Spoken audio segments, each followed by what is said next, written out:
treat every fellow human being, whether you know them or not, whether you know their situation or not, with kindness, respect, and a loving heart. Instead of trying to beat you over the head with my views, what I do is I sit back, I meet you on your terms with your words. We find out the things we have in common, and then we can trade the ideas that we find are beneficial to each of us. If the basic concept in Christianity, in Islam, in Judaism, in Buddhism, in all the Eastern religions, in all of Western philosophy, if the basic building stone concept in there is we should treat other people kindly and with respect, that is the basis.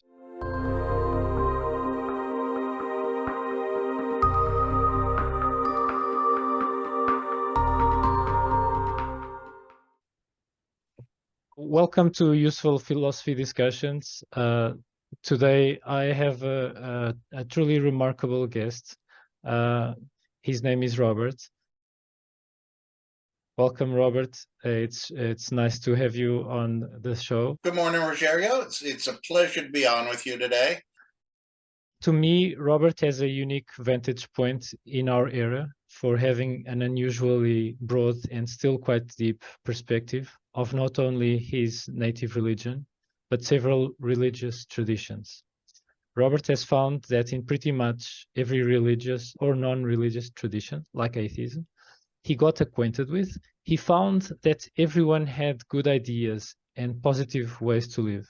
Getting this awareness of your life path, the first thing that I would like to ask you is, how would you describe your current relationship with philosophy and religion?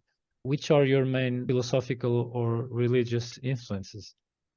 My journey in philosophy has been complicated and long-standing. I have always had a spiritual nature, and I had always determined I was going to prepare myself for a career in the ministry. Also, you started in Roman Catholicism. That was your native tradition, right? Yes, I was born into the Roman Catholic Church, baptized, confirmed, the whole thing. I was actually doing pre-studies to enter the priesthood and the seminary and all the goodness that goes with that. I do have to say I always had a couple of problems with the Roman Catholic tradition. I remember one incident in particular that probably was the mark of the entire rest of my journey. It was confirmation time. This is when a young Roman Catholic confirms by himself that he wants to be a member of the church and he believes the things in the church. It's administered by either the bishop or the archbishop in the area. I know in Portugal you're familiar with the Catholic tradition. It's very prevalent over there. And while we were in a preparation session with the archbishop, who is doing the ceremony, he asked if there were any questions about, and I said, yes, sir, in a very weak voice. And he called on me, and I said, there's just one thing I don't understand. In the Ten Commandments, we're taught not to bow down in front of idols. So can you explain to me, please, what it is we do when we walk into the church and we kneel down in front of the crucifix and we make the sign of the cross and we get up again? Wouldn't that be bowing down in front of an idol? And the bishop's face turned a lovely shade of purple. He was angry but stifling it at the same time, and said to me, that, son, is a mystery of faith, and moved on. Now, there is an actual answer for that would be known by most priests, but he was just very dismissive. I believe the actual answer is we're not bowing down in front of the crucifix, but we are doing that in front of the sacristy, which holds the host, the blessed host, and the blessed wine. So technically, at that point, we're bowing down in front of the Roman Catholic belief in the presence of Christ at that point. That was not what it was explained to me. I was just blown off and dismissed. This got me to a point where I thought, well, now I need to find out the answer for myself, which is how I found out that answer at the lovely age of, I think I was 12 or 13 at that point. So this goes back a ways. It did not dampen my desire to serve in a spiritual manner, but at the same time, the questions started multiplying in my mind. Um, my career with the Catholics came to a very abrupt end when I discovered I liked girls. Oops. And the celibacy thing was not going to work for me. I went for a long period of just studying different religions and different traditions, also getting into the philosophy area, listening to or reading the old masters. My introduction was Marcus Aurelius, who I think the Meditations volume is probably everyone's primer when they get into the study of Stoicism and philosophy. Obviously, I expanded from there, and I did some of the Renaissance philosophers as well. And then we get into the modern age, where I actually found that there is some insanely good ideas, but the ideas also sound like ideas that are espoused in Christianity. Uh, don't worry about things you can't control. Treat everyone with respect, with kindness. Do nothing to call your own behavior into question. These are all very basic principles, and they all resonate in Roman Catholicism, in Christianity. And as I had been reaching out and studying in other religions, this is also a common factor of treating other people with respect and honor and love. This is a tradition in nearly every established religion today. Going on from there, I did eventually go into seminary, and I wound up preaching with the Southern Baptists of the United States. These are the people who are in so much trouble in the United States right now for the supposed hypocrisy and bullying that they're doing. Now, for those people, I will say it happens. It happens probably from a good place in their hearts, where they are thinking that they are saving you from a certain damnation in hell, but they do it a bit forcefully for most people. It is not the method that Jesus was particularly fond of when he was teaching on here. I had cause to question the beliefs that I was seeing there then too. I found my focus at that point. My focus was Mark 12, verses 30 and 31, which is basically your golden rule. You're to love the Lord with all your heart, all your mind, all your soul, and you are to love your neighbor as yourself. In that quotation from the book of Mark in the Bible that the Christians use, Jesus finishes that statement saying that these are the two greatest commandments and that no commandment is greater than these two. If you want to roll that over into modern English, it is really the principle that to honor God, the best way to do that is to honor your fellow human being. Treat every fellow human being, whether you know them or not, whether you know their situation or not, with kindness, respect, and a loving heart. That turns out to be the essence of Jesus's message when he was walking around here. It is shown by example, by parable, by the whole thing. Jesus very rarely showed anger. When he showed anger, it was towards the established religious order and the political order of the time, mostly the religious political order. Anyone familiar with Christianity knows that Jesus spent as much time ministering and helping other people and healing their sicknesses and whatever else you want to pull out of the Gospels. But the only time he ever expressed anger was at the Pharisees, who were the religious hierarchy, for hypocrisy and for using the power of God for their own purpose. And he also had that incident at the temple where he was turning over the tables and chasing the animals out. His statement at that point was, "You have made the house of God a den of thieves." I think that's a little bit of righteous indignation. It's a little out of character for Jesus, but it does illustrate the point. So, moving far, far along, after serving in several different Christian denominations and also expanding my knowledge of other religions, I have determined that that golden rule concept, that treat others as you would want to be treated yourself, is common to nearly every religion on the planet.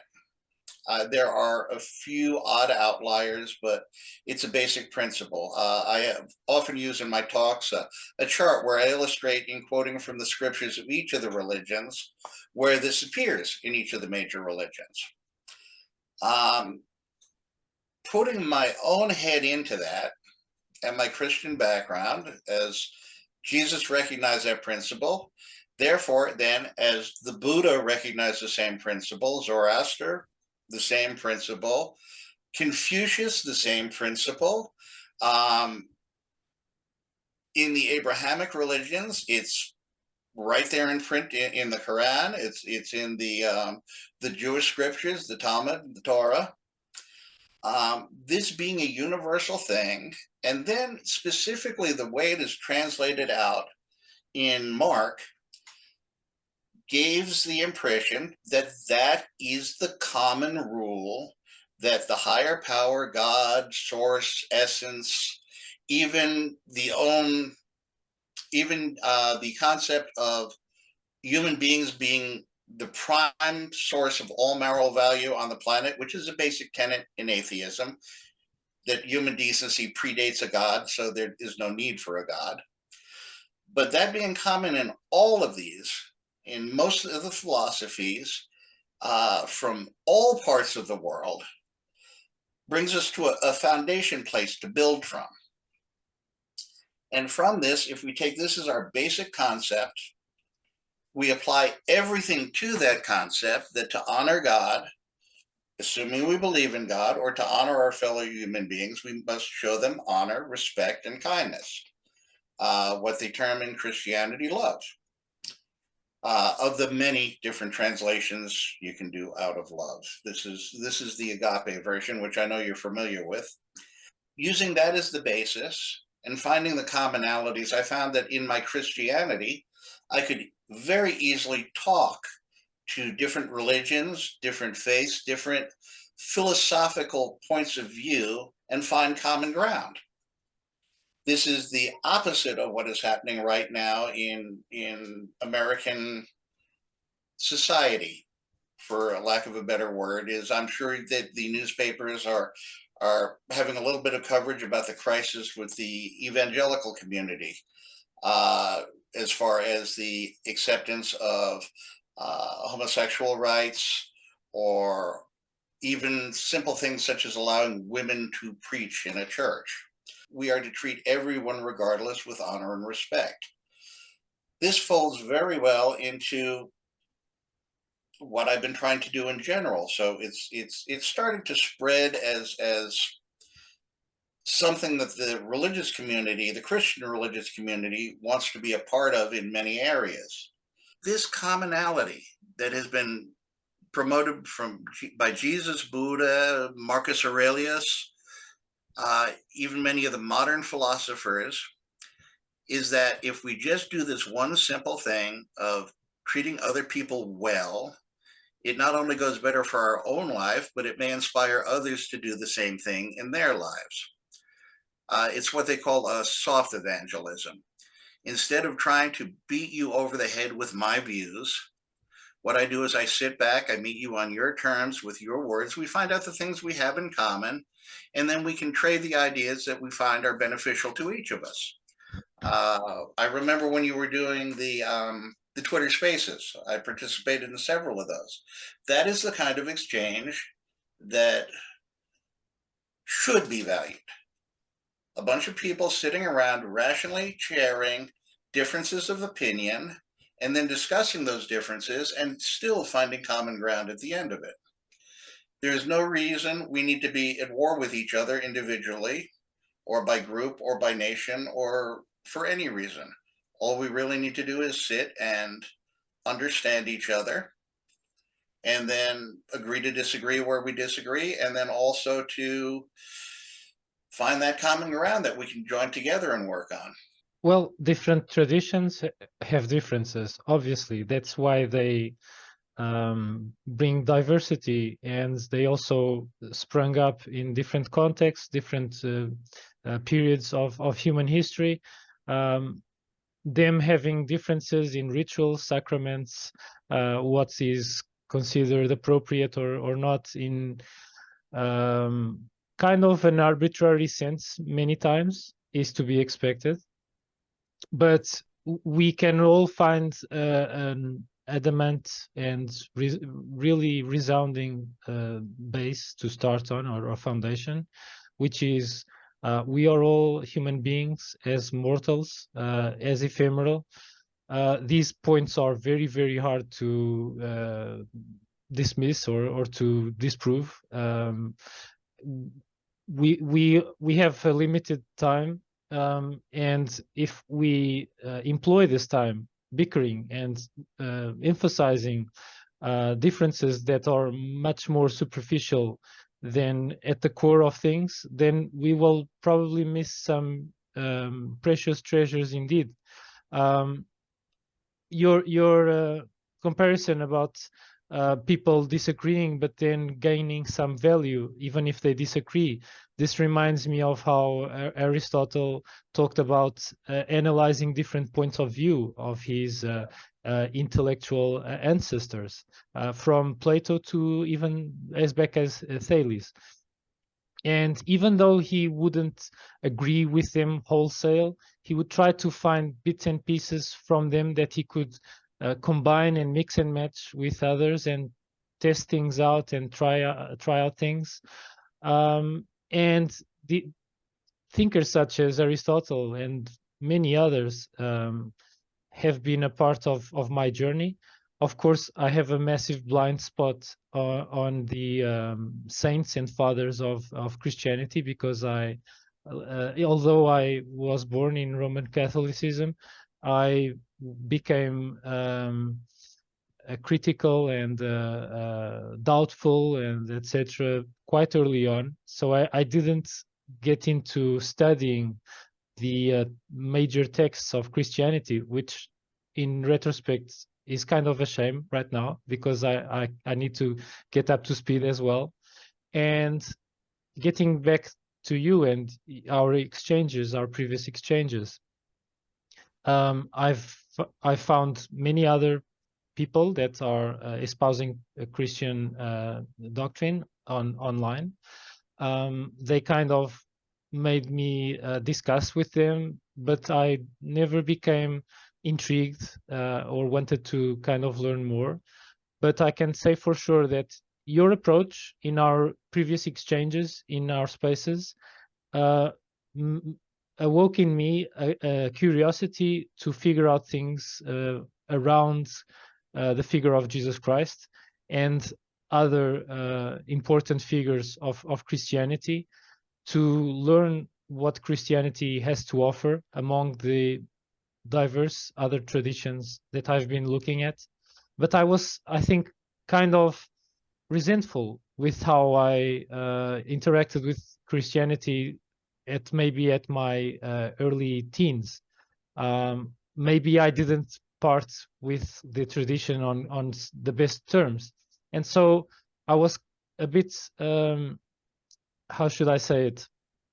I was kind of repulsed in a sense by looking into it, and I think you helped me, inspire me to look into Christianity and give it a shot, just as I gave Hinduism, Confucianism, the Greco-Roman Hellenistic traditions, etc. So kudos to you, sir, because you are quite an inspiring individual indeed, and you don't go around proselytizing as other people do. You speak from your heart, and you clearly don't try to force people to change their minds. You show your viewpoint in a very respectful manner. So I think that is very worthy of praise, and keep going on, sir. I think it's great. Thank you. To answer or to comment on one of the points you made about the differences. Religion is the oldest form of trying to understand who we are and our place in the universe. When we were running around in the caves in the forest, we had no idea about most of science, most of anything that we know in rational thought now. We had no concept of mathematics except there's an ox, there's a mammoth, there's a whatever. We had no concept of science. So this was man's first attempt 4,000 years ago to explain the world around them and their place in it. This is a natural urge, I would say, in all of humanity to come up with ideas about why we're here, what the purpose of life is, what the meaning of everything is. This originally started in religion. The problems that arose out of that, well, I wouldn't even call it a problem. As man advanced, as human beings advanced in their thought, in their intelligence, in their concepts of society, these concepts in religion of the gods, of the things that control the universe, they also advanced and became more complicated, more detail oriented. Also around this time, and even before a bit, I mean, the Greeks were very, very centered on science. The Romans were as well. So there was then this confluence of ideas. And the religious people who have the concept of a god or a spiritual nature, they've always been in charge, but now these science people are coming up with different ideas. The place where the Greek philosophers were was they sort of held that middle ground. You should be a good person. You should be a wise person. There was a multitude of Greek gods and a multitude of Roman gods. And in Greek, ancient Greek and ancient Roman society, the societies functioned well, even with that diversity of beliefs, because as long as you honored whoever was in charge of the society at that time, people left you alone. An interesting thing happens, though, in the Abrahamic religions. In the Abrahamic religions, the main ones being Judaism, Christianity, and Islam, they all have one concept common together that is not really found in any of the Eastern religions. And that concept is there is one almighty, all-powerful God. And attached to that is he wants us to do it this way.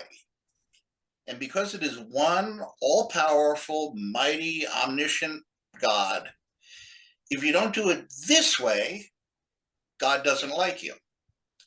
And God condemns you. Now, the problem with this is, even if you accept the premise of a single God, which I do,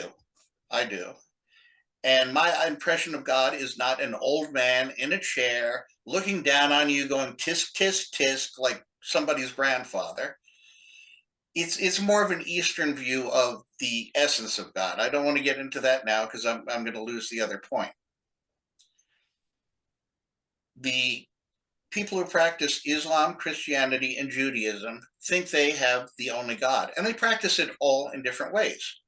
The Jewish religion has similarities to Christianity and Islam, but at the same time, Islam's different here, Christianity's different there, and each of these groups now has the exclusive truth about what's happening, and it's different in all three groups. But think about this. Even though the Abrahamic religions started in the same area, they were started among, or they split off from different tribes in the area. So if you were raised in, say, the Middle East, in the area that is now Israel, Palestine, the areas that Jesus walked around in, you were raised in one societal tradition. There were things in society that were normal. If you go back to the Christian tradition, there were wives that were taken in their teens to older men.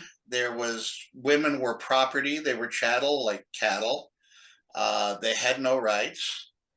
As time moved forward, these things started to change. Now, in Western culture, at the time of Jesus, there were multiple gods. They were having trouble with this single God concept.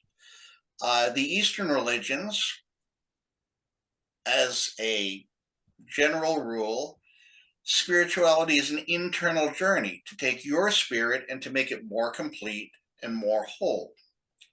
So while the Buddhists can accept this kind of thing, and the Confucians and many other groups, if you go into the Abrahamic religions, no, that has to be wrong because we have it right. The Muslims think they have it right. The Christians think they have it right. The Jews think they have it right. And all the rest of you people are going to be punished by God. No one group of people has the absolute truth on everything. No one owns the whole truth. And this is the drawback in the Abrahamic faiths. They believe they have the exclusive truth. Now, not so much in Judaism, but in Christianity and Islam, there's a drive to get converts. Because since we have the exclusive truth, and it's the only way you can possibly do this, if you don't do it this way, God hates you. So he's going to send you to a bad place. Let's call it hell, where you'll be tortured forever because you did not want to serve God in this particular way. It's ridiculous. The common thread, again, that I have found through all of these religions is to honor God. You must honor other people by treating them with kindness and respect. Christianity takes it a few steps further. Christianity almost bleeds into Buddhism this way, in saying that to not treat a person honorably is to cause yourself harm as well as the other person, and to degrade your own spirit as well as that of the other person. They don't say Christianity is right or wrong. They say treat yourself and conduct yourself in a manner that other people do not hate you. Treat others with kindness, with respect. So it is because of the exclusivity that the Abrahamic religions have that, especially in the United States, we're seeing this conflict among three religions who, at the bottom of it, are all worshiping the same God who would want the same thing. Yet they have wars with each other. The Christians have had wars with the Muslims. The Jews have had wars with the Muslims. The Jews and the Christians were battling it out over the first and second and third centuries. There was not actually a peace with the Judaic religion, with the Catholic Church, until, was it Pope John, I think? So we're talking in the late 1950s, early 1960s, before there was even any sort of common ground brought back then. I find that the reaching out to the other faiths and the other religions, the other philosophies, is something that can benefit all of us. And to have somebody, I will use myself as an example, being a former Southern Baptist, I, as a person, coming up to someone and telling them that either they are going to hell or they're coming to me for comfort in something, and me just shoving Jesus down their throat. Even Jesus said this, that you should take care of the person's immediate need first before you do anything else. If a person is hungry, get them some food. A person is thirsty, give some water. A person needs consoling, console them. I did an article several weeks ago about a gentleman who I have spoken to on Twitter. My primary method of communication is on Twitter to get these ideas out. But I actually did a screenshot of his post where he said, well, my brother-in-law, his wife, my sister just died. And I had the horrible thing when he came to me to explain, how sad he was. I had the horrible task of telling him that she was in hell because she did not do it my way. That's a horrible thing to do to anyone.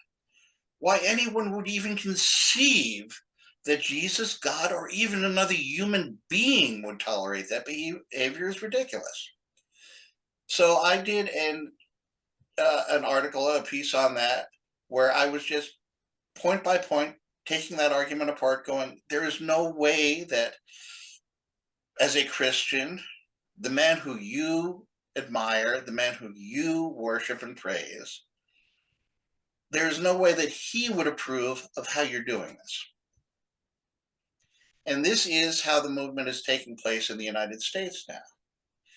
If it's not something that Jesus would do himself or talk about himself, then we go back to the default rule. Treat the person you're dealing with with respect, kindness, and love. Make no judgments. That was another thing that Jesus said over and over again. It is not our job as people to judge other people and what their eternal life will be about. When there is a difference of opinion between two people, a Christian, a Muslim, a Christian, a Jew, an atheist, and a Buddhist, any combination of them, we are to not judge. Jesus said, do not judge. You will be judged by the measure you use to judge. It's not your job. It's God's job to judge.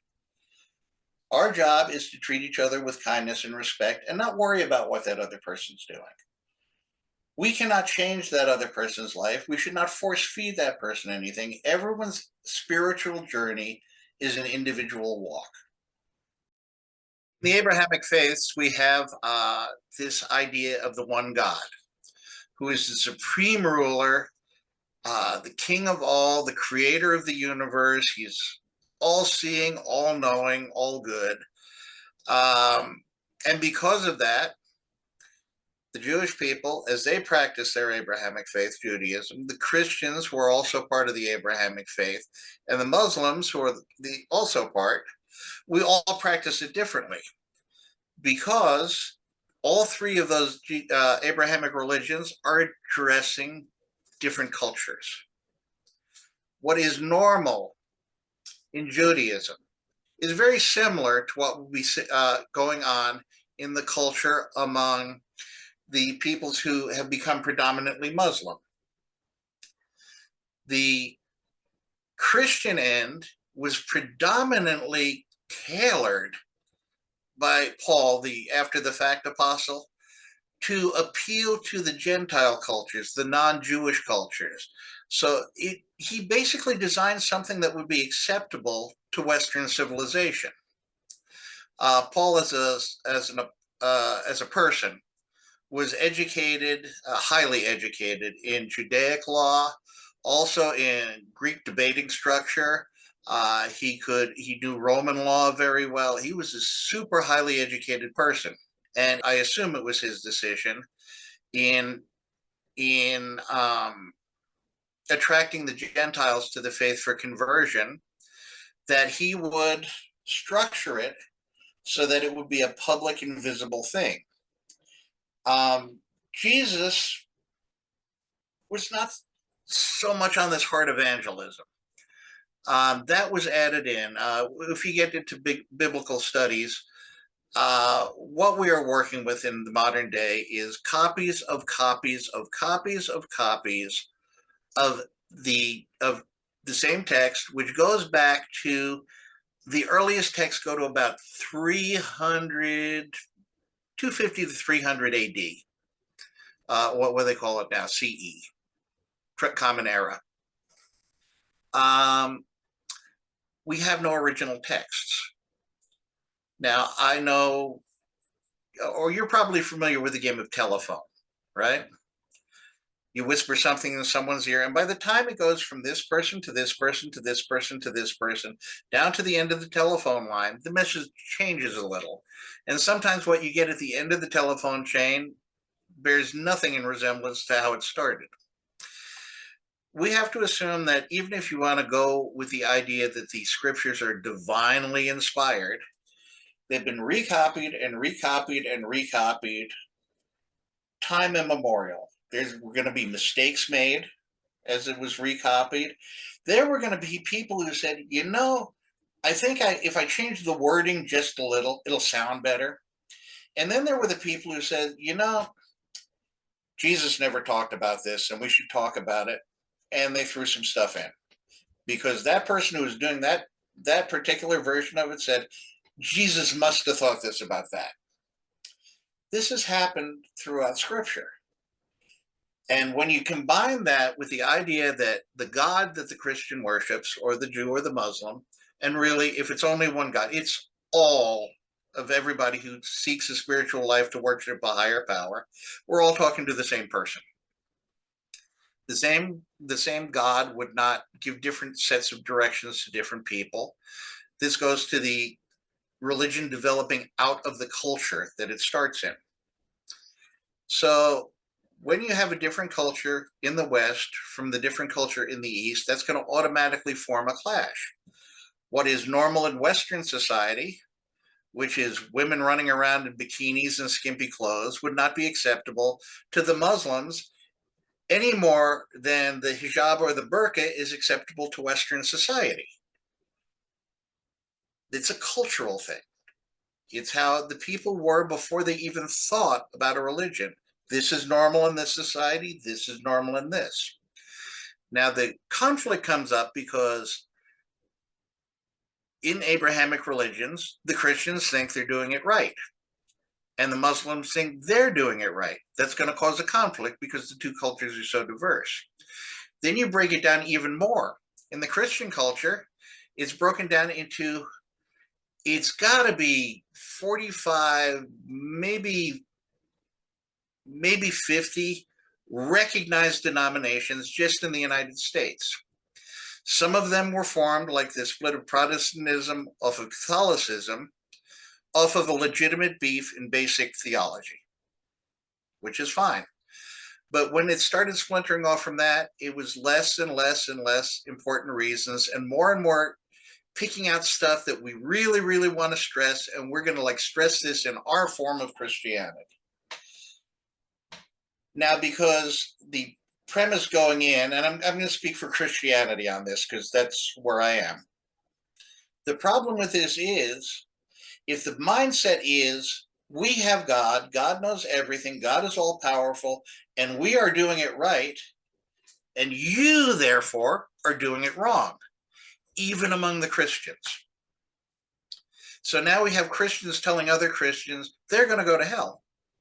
It's ridiculous. If the basic concept in Christianity, in Islam, in Judaism, in Buddhism, in all the Eastern religions, in all of Western philosophy, if the basic building stone concept in there is we should treat other people kindly and with respect, that is the basis. If anything disagrees with that, it's a cultural norm. So what is going to be a horrible sin in the United States is not necessarily going to be a horrible sin in the Islamic or the Buddhist culture. What is a horrible, horrible sin to the Muslim culture is perfectly acceptable in Western society or Far Eastern society or whatever. The differences that appear denominationally inside a country, such as Christianity in the United States, is people who decided this is the most important scripture in these little subsets. I like to pick on these guys. There's a group of Christians in the American Southeast, a verse in one of the letters in the New Testament about picking up serpents and handling poisonous snakes. And they sit there and part of their service is playing around with rattlesnakes.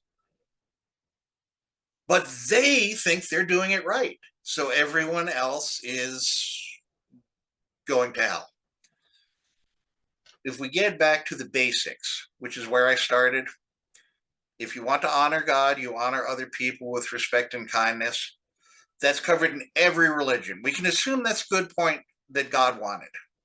When it comes to picking up rattlesnakes and playing with them, that's something that's apparently very, very important to a small group of people in some tucked away place in the middle of the United States. And really, it's not practiced anywhere but this one little geographic group. If we concentrate on that difference, and say that we are right and this is how we do it, so all of you are going to hell.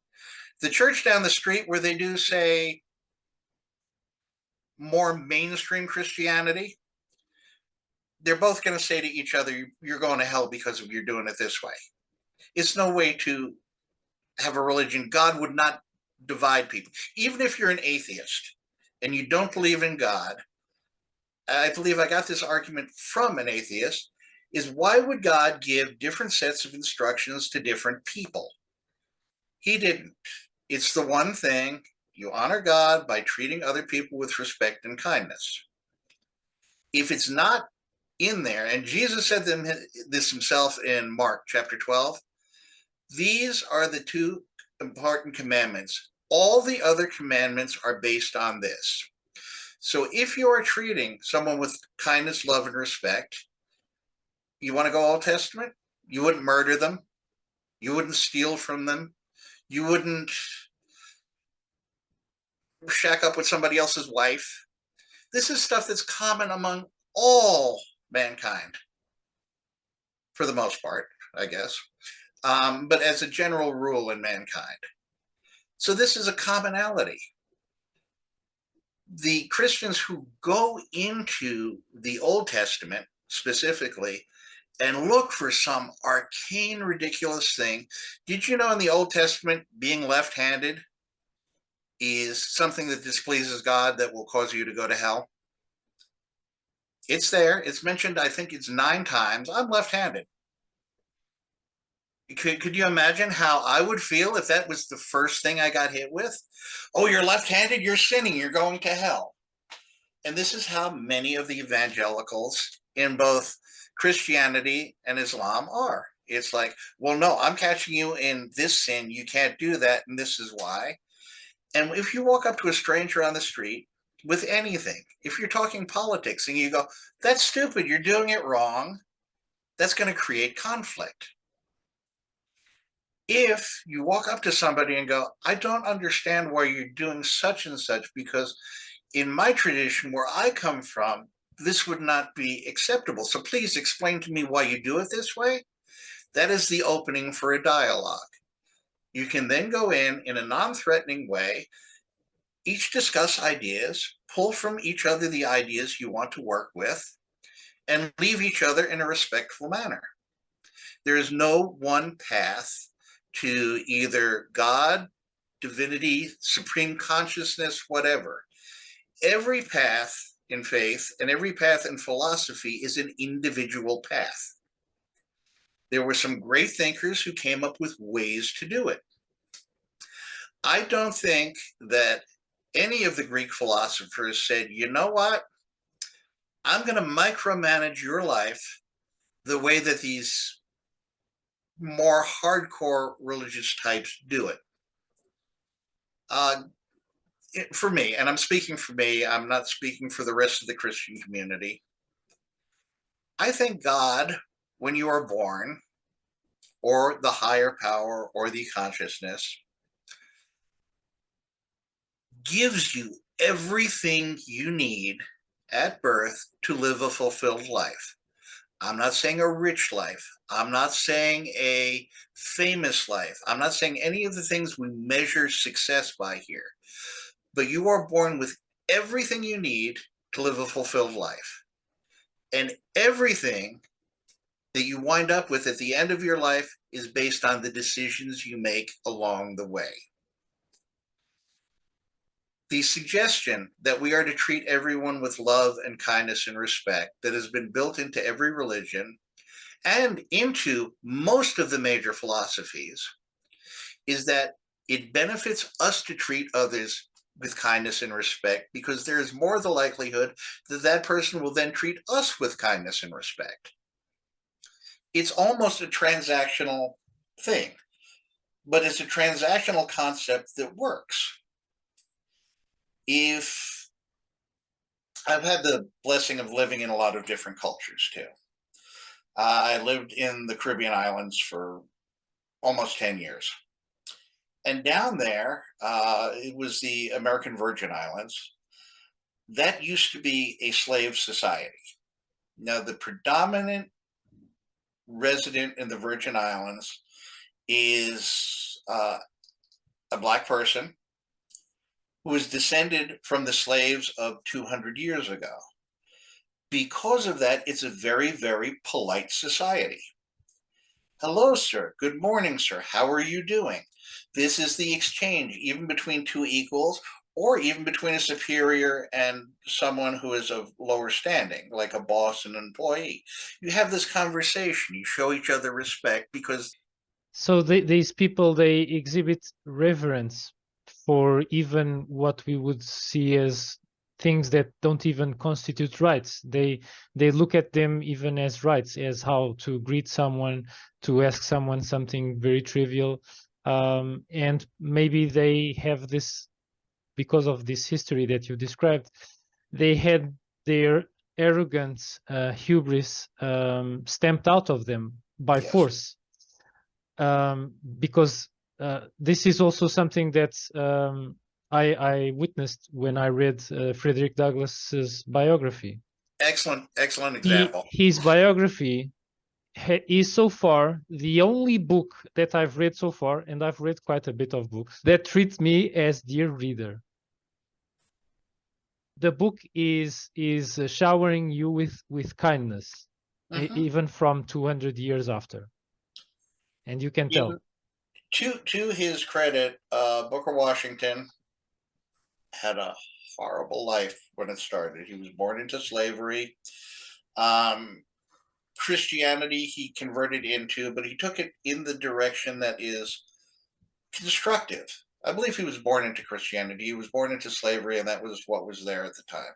But he took that in a constructive manner, looking at the treat other people with honor and respect. When he started out, he had no choice but to do that because he would get whipped if he didn't do it.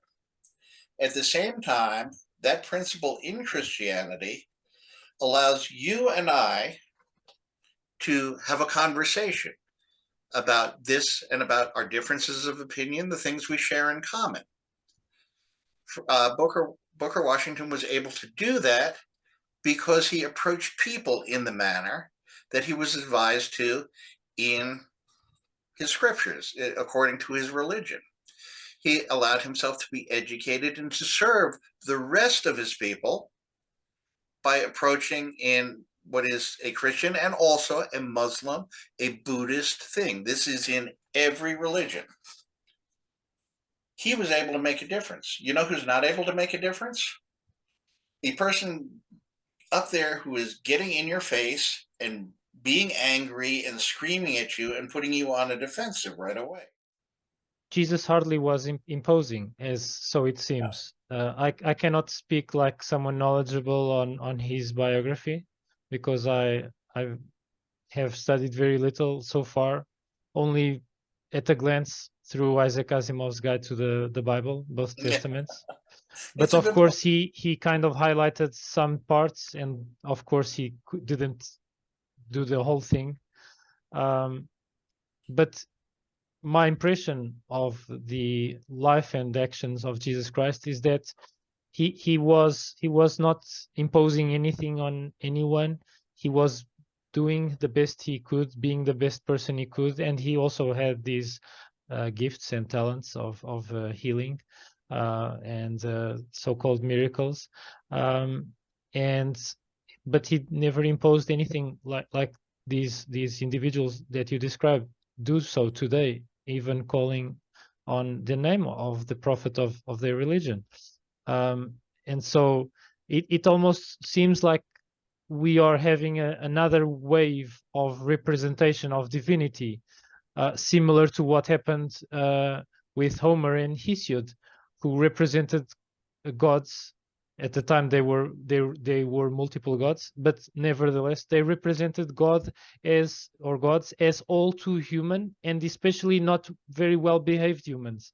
And people tend to look at beings that are above them, kind of like they look at their parents or older people that show wisdom and command respect, as role models. And who is the ultimate role model? If the ultimate role model is depicted in a fashion that is corrupted in some form, probably this will have repercussions on the ethical fabric of society. And this is another point that you made many times. Ethics and religion are really interwoven. I believe it was Xenophanes. He started with both Homer and Hesiod have attributed to the gods all things that are shameful and a reproach among mankind: theft, adultery, and mutual deception. And then he goes after a few lines: if oxen and lions had hands, or could draw with hands and create works of art like those of men, horses would draw pictures of gods like horses, and oxen of gods like oxen, and they would make the bodies of their gods in accordance with the form each species itself possesses. And then he goes on: Ethiopians have gods with snub noses and black hair. Thracians have gods with gray eyes and red hair. This was already a critique. We are way before this discussion has ended. The discussion of how do we depict our ideal being? How do we depict the supreme role model? How do we depict this largest of all supposedly mouthpieces that can be used as a mouthpiece by people that weaponize religion? And these vulnerabilities of religion are important to notice and discuss. This goes back to the problem among the Abrahamic faiths, is the picture that they have of God. In Eastern religions, this isn't a problem so much because the spiritual journey is an internal individual task. In the Greek philosophy, it's an individual internal task to improve yourself. A basic tenet in all Greek philosophy is there's things you can control and things you cannot control. If you cannot control it, don't worry about it. What you can control is yourself, your perceptions, and how you take in things that happen to you. Where specifically Abrahamic religion has a problem is in their concept of God. My concept of God is more Eastern. I don't see an old man in a chair shaking his finger at us. I see more of a creative life force. I hate to do this, but it's the best contemporary example. George Lucas was not onto a bad idea. He borrowed heavily from Buddhism with his making of the Force in Star Wars. That is, in my mind, closer to the truth, and no one can actually do exactly what God is. I don't think human brains can comprehend a power of that magnitude. But if we see it as if we see God as a force that gives us our moral compass, our ability to learn and nurture and care, as well as make war, and we can look at it as something that is ingrown within all of us, a spark in all of us, you can call that Christianity, you can call that Buddhism, you can call it Islam, you can call it whatever you want. You can call it human decency and human moral value. Whatever you call it, you still do not have 100% ownership of 100% of the truth. I like to say that the truth is out there, regardless of what we do, say, or think. Mhm. It is out there.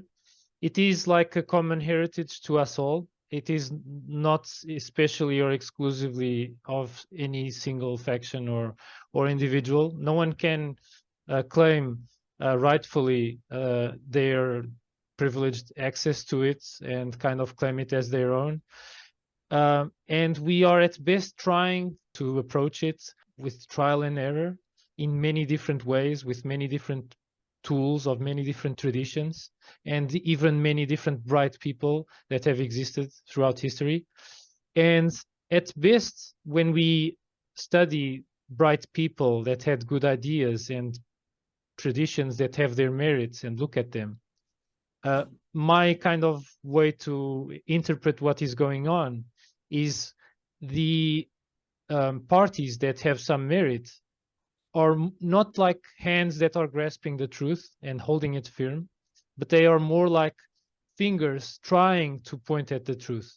They are trying to point at the truth, and people kind of obsess way too much with the fingers. And by Absolutely. obsessing with the fingers, they miss the entire point, which is to try little by little, by trial and error, even using other people's ideas that came before us that have merit, putting each other on the shoulders of giants, as Isaac Newton said, and engaging in a path that probably is rife with adversity and challenges and setbacks and whatnot, but only if we realize that there is this project that is an individual project for each other, and each other we can only at most um, inspire each other to embark on their individual path and root for them. This is in complete contrast to kind of bashing people with pieces of scripture, or proselytizing them, or trying to convert them by rhetoric or even force. I have this conversation often that, and this may be uniquely Abrahamic, that people in this form of religion, in the Abrahamic religion tradition, because they feel that they are doing exactly what God wants, and they're basing this on a tiny little, some people cherry pick a verse or two and build a denomination around that. Now, if it's a simple universal concept, such as treating your other people in a decent manner, that's something that's common to every culture. But let's say I formed a religion based on, let's pick something arcane Jesus did.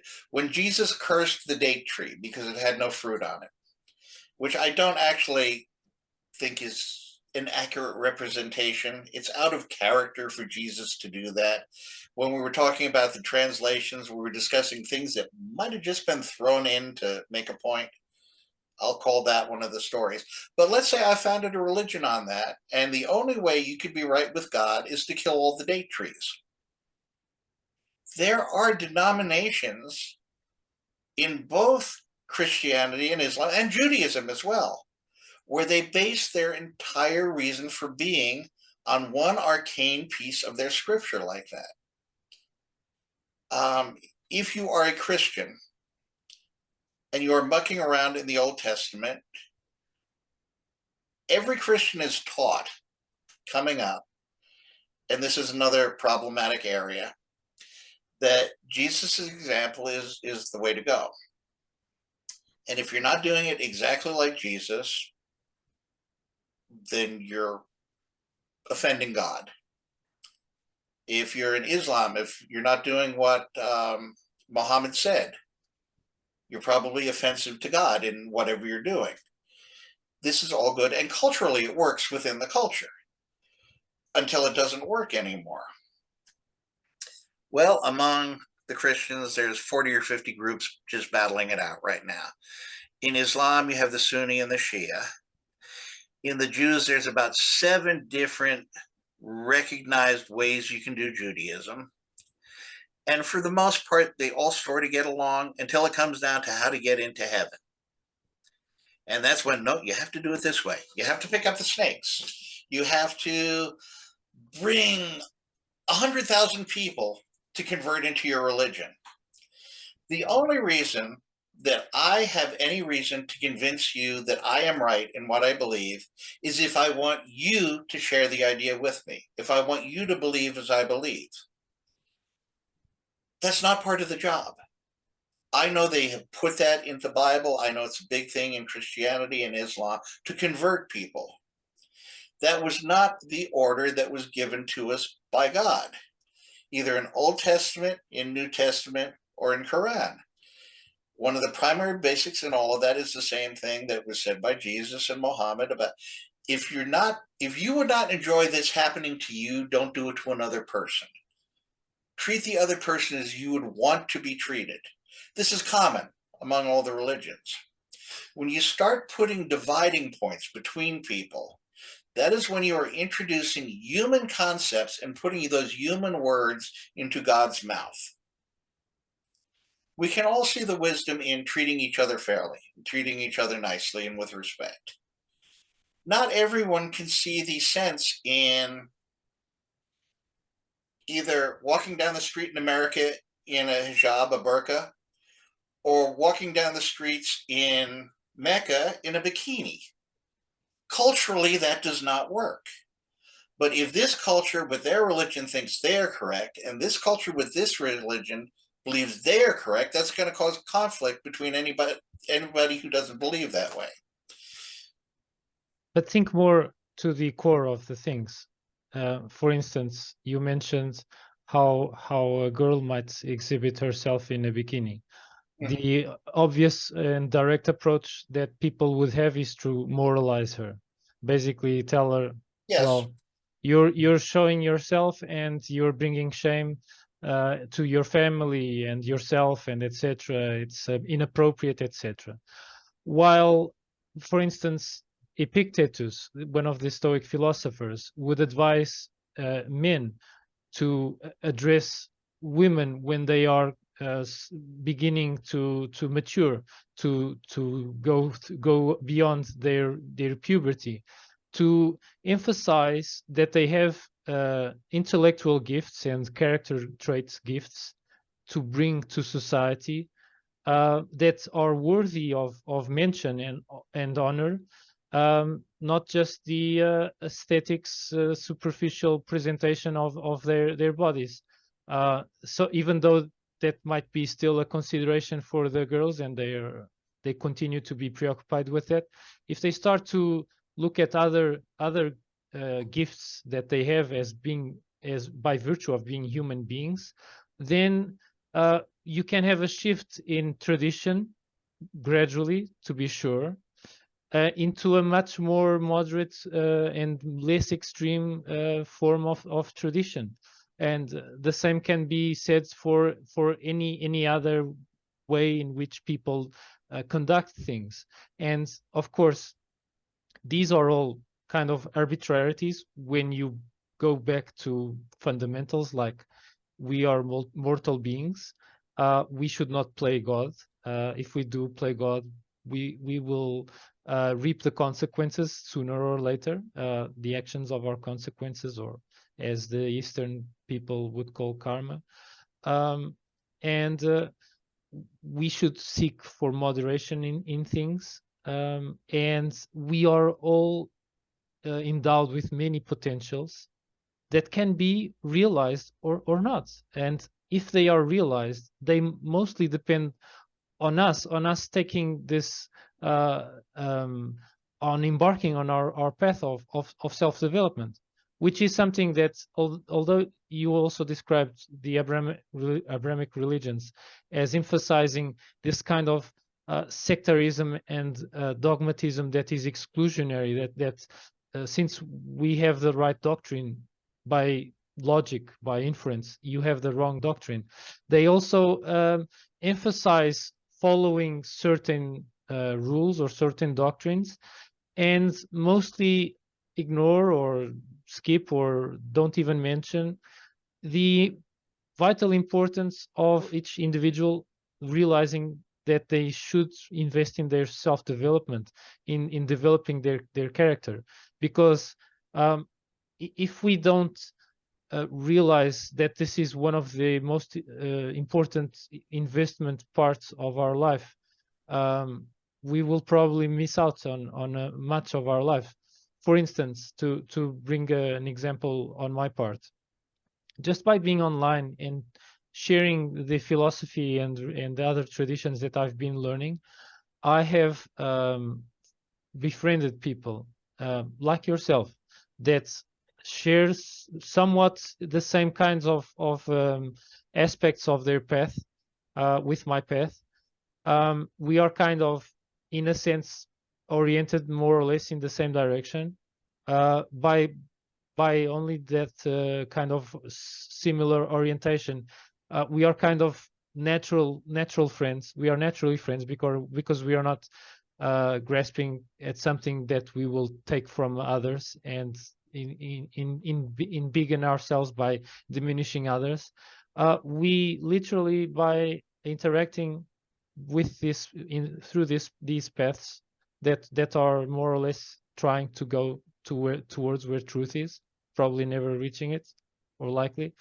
Um, we are kind of doing no harm just by doing this, by being in this path. I just wanted to say that you have been an inspiration to me as far as pursuing this, because if we sit and in the basis of all Greek philosophy, it's a self improvement. You're not supposed to worry about the next person. These are the directions that I take in the way that I approach life. And it's a good idea in Stoicism. It's a good idea in Christianity. It's a good idea in any of the religions. It's a good idea in atheism. To be a better person, to treat others with kindness. That is the most important thing. And to judge other people, we should not do that at all. That's up to, if there is a higher power, that's up to them. And if it's not, it's none of our business anyway. Thank you for these wise words. Since we are finishing, I would like to thank you, Robert, for this very insightful and enriching conversation. Thank you, Rogerio, for the opportunity to share my thoughts with your audience today. I appreciate the opportunity, and if anyone wants to reach me directly, best way is through Twitter. My Twitter handle is @NewEcclesiastes. That's the @ capital NEW, capital ECCLESIASTES. That's @NewEcclesiastes on Twitter, and you can see the rest of my information once you get there. Thanks once again, and have a great day.